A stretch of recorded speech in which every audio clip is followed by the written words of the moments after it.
Hello and welcome to BQ Prime. A very good morning to all the viewers. I'm Hiral Dadia. Clearly, if you go to see from the positive, we've inched lower again in the negative and nearly at the day's lowest levels as we speak. Pressure building on in terms of Bank Nifty as well. And the breath is pretty much in favor of the declines in today's day of trade. It is expiry, so the volatility is expected to remain high. But clearly, a lot of stock specific action is what we are witnessing. Let's pull up a Zomato and trade. And if you see this counter, in terms of today's session on the back of the bulks and the blocks that have happened. The stock has actually touched a 100 mark in a pre-open session today. Sharmila Joshi is standing is with us today to discuss more in terms of the stocks that are in action. Sharmila, good morning and welcome to the show. Your view with regards to a Zomato. Yes, so I think it was interesting that after that initial buzz for all these sort of new age stocks, we had like that whole big correction that took place, and then we have been seeing recovery in a few select names within that space, and that has to do also had a lot to do with the fact that they were able to walk the talk and report better earnings. But now that you reach that sort of 100 price and you saw an initial investor, in fact, two initial investors taking exit, it sort of brings to mind a thing again that that little bit of concern seems to have cropped up again, that how many more such exits will we see, and how many more investors could there be who invested in the stock at much lower prices and would really use this improvement in stock price to exit the stock. So I think you need to sort of approach these stocks again with a little bit of caution, because yes, I think earnings have improved, and that pullback from the lower levels that Zomato had gone to, almost like I think 45, 50 levels. From there, that this pullback is actually almost like it's doubled literally the stock. So I think it would be prudent to be a little cautious at this stage. Right, cautious in terms of Zomato. Moving on, you have Sula Vineyards, which is trading under pressure, and this is on the back of the large trade that has happened in today's session.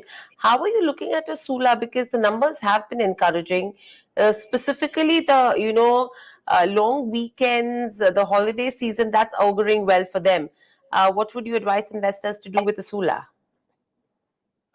Interestingly, so I'm a huge wine drinker, but what we've really seen in terms of people converting to wine drinking, I think the expectation has there's a big gap between expectation and reality, because you can project numbers, but that has not really translated in those many more people sort of in terms of percentage shifting over to wine.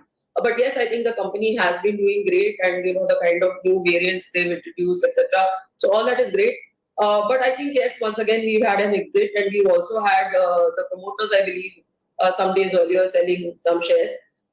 And also I think maybe perhaps today a slightly technical fact, but when these sort of block trades get done in the block B window, it means it's sort of getting matched up. And like you knew that this block was coming, and you could find a buyer to buy the matching quantity. So the overhang in the market is not there. But in this case, there is an overhang because this didn't happen in the block deal window. So there would be a bit of an overhang for the stock. So once again, a stock that I like, but I think at this level and this valuation, I'd be a little cautious. Right. Moving on from the pharma pack, you have a Ajanta Pharma that is in focus in today's session, and this is on the back of the US FDA approval that they've got for one of the migraine drugs, if I'm not mistaken. It's interesting to see that now, as per the settlement with the innovator, Ajanta can launch Topiramate on the 1st of February of 2026 or before that. And earlier, if I'm not mistaken, it's Zydus who has already launched a similar product in the US. What do you make of it? And for an Ajanta Pharma, do you think this could be one of the movers? Because the stock is seeing some smart moves. But I think the valuations are a little high. So, we have a stock in a sector that's sort of performing well. So, when that happens, any piece of positive news is sort of taken well, and you see a positive impact on the stock price. But purely from a longer term perspective and a valuation perspective, I find the stock a little expensive at this price. Right. Dreamfolk Services. Now, it's been a downer in the last 1 to 2 months if you see the price performance of Dreamfolks. However, they've inked a pact with Visa Service Provider to offer premium lounge and doorstep visa services. How are you looking at the stock and the company? Because last 1 month, again, major profit booking is what we've seen on the stock. uh, Once again, I think a great business to be in. And, if you look at the sheer number of people traveling and the number of people traveling overseas, and so, I think, to sort of tie up with services, visa service providers like this, and to talk of the kind of services that they're talking of, premium lounges, doorstep delivery of visas, etc., is great news.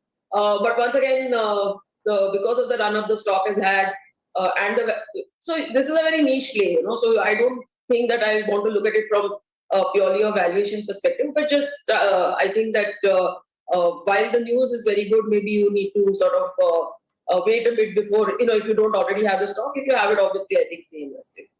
Right. Moving on, you have the electronics PLI scheme that has come to the forefront, and you have a lot of Indian companies as well who've applied to it. What do you make of it, specifically the EMS names like Sirma, you have Keynes Technologies, Dixon, etc. How are you looking at these names, and do you think good investment bets at current levels?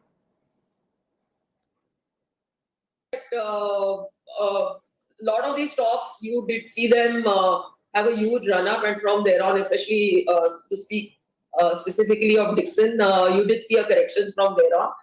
But given their business models and the fact that the scheme opens up sort of new order avenues for them, I would actually be quite positive on the Dixon. Moving on a Spandana Spurti, you did see a block deal happening. What's your view from a fundamental perspective on a Spandana Spurti? So the results seem to be improving. So I think that's a definite positive. And once again, I think, if we were just talking of a block deal earlier. This block deal did happen in the block deal window, so that means they had a buyer lined up for the. So I think you should see less impact on the stock price. And as I said, I think results are improving. So I would, I think, be sort of positive on the stock.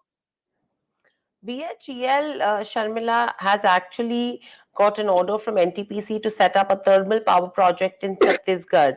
Now, the stock did hit a 52-week high as well after the 50,530 crore order. How are you looking at a BHEL from a valuation perspective? Well, this stock has again doubled. If you really look at it from the last 6-8 months perspective, it used to be at 60 rupees. I think currently at 110 or so. But I think just looking at their order book and the kind of order wins that they're getting, and the fact that everything in that space, in that capital goods space, has seen, or most of the stocks are, I think, at new highs, new all-time highs, or very close to the 52-week highs. So what I'm trying to say is the entire sector is doing well, and within that sector, I think the kind of capabilities BHEL brings to the table and the kind of order wins that they have, won over this last couple of quarters is extremely good. I think they have a problem of plenty, sort of, because now it will be really more about how they deliver. So I think that's a good space to be in. So I think I continue to be positive on the stock. We may be currently at 110, but the stock can easily head another 15-20% higher from here. Right. Moving on, RVNL is in focus as well, and this is on the back of emerging as the lowest bidder for multiple Maharashtra metro rail projects. Now, railway stocks, Sharmila, have been in focus, and there have been, good up moves that we've seen. Do you think it's still a good time to enter railway? So, the whole problem with this entire PSU space is, as we were discussing earlier, is that the gestation period for all the orders is very long. The reason I'm more sanguine, say, about a BHEL is that, the stock was trading at, when it was 60, obviously, I think it was a big, you could see that they were getting things right, and it was an absolute buy. But even at this level, given the fact that, their order book, etc., and their proven capability, Now the problem with RVNL is and the entire railway space is that it's been moving up over the last 1.5 year, and a lot of it was before you even sort of got the order flows that we are talking of today. So all I'm trying to say is I think it's if you're already in the sector, definitely stay invested. Move your sort of stop losses higher or whatever, keep an eye on that space because it is a buzzing space. There are orders coming their way. But I would really be a little cautious on the entire railway pack because of the huge rally that we've seen. Right. Let's look at the defense sector now. A couple of stocks that are in focus. To start off with, you have Zen Technologies, which is in focus on the back of an order win. MTAR is in focus as well, and this is because they've got the license for manufacturing mechanical and electronic defense subsystems. And you have a DCX Systems, which actually hit a record high today. And after announcing a joint venture agreement with ELTA Systems, and the purpose of the JV is to develop, produce, and distribute obstacle detection solutions globally. ELTA, as we know, is the subsidiary of Israel Aerospace Industries, which is an Israel government-owned company which involves aerospace and aviation manufacturing. All these three stocks, some smart moves coming in, order wins, licenses. How are you looking at this space, and what would your view be? So, first of all, I think we have to acknowledge that this whole, whether you call it, I mean, the way you approach, the market is approaching a sector that's doing well has been pretty consistent over the last couple of years. So the minute you see, like at one point, the chemical sector did well, and then it didn't do well, and now again it's doing well. So almost everything that has the word chemical in it then goes up, which should not be the case, especially for chemicals, because if you have a chemical where prices have moved up, then I think it sort of makes sense.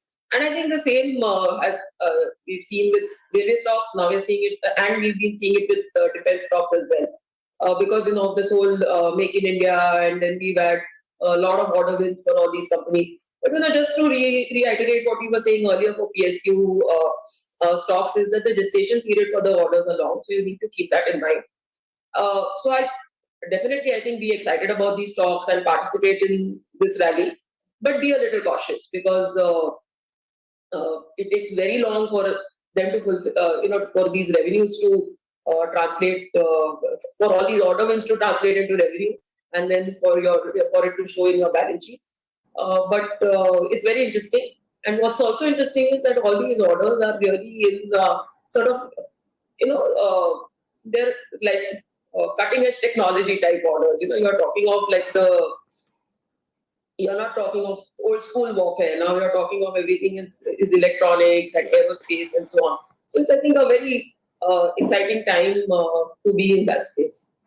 Right. So interesting space that we are watching out for, as Sharmila has been mentioning. Thank you, Sharmila, so much for joining us on the show and sharing your views with regards to the movers and shakers in trade today. But clearly, from a market's perspective, the breath is in favor of the bears as we speak. We are at the day's lowest levels, trading in the negative. But do we see a pickup that could coming in? There could be some short covering in the last hour of trade, so it's going to be an interesting session to watch out for. And in terms of Bank Nifty as well, cuts of around 150 points coming in there. And if you see in terms of broader markets as well, if you see in terms of stocks which are making news today or are actually seeing some good gyrations in trade, you have Alok Textiles, Iron Exchange, IFCI, as well as NCC on the gaining end.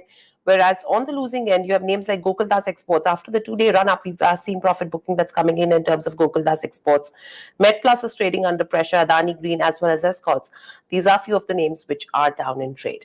That's all that we have on this session. Thanks for watching, and lots more lined up on the other side. Please stay tuned to BQ Prime.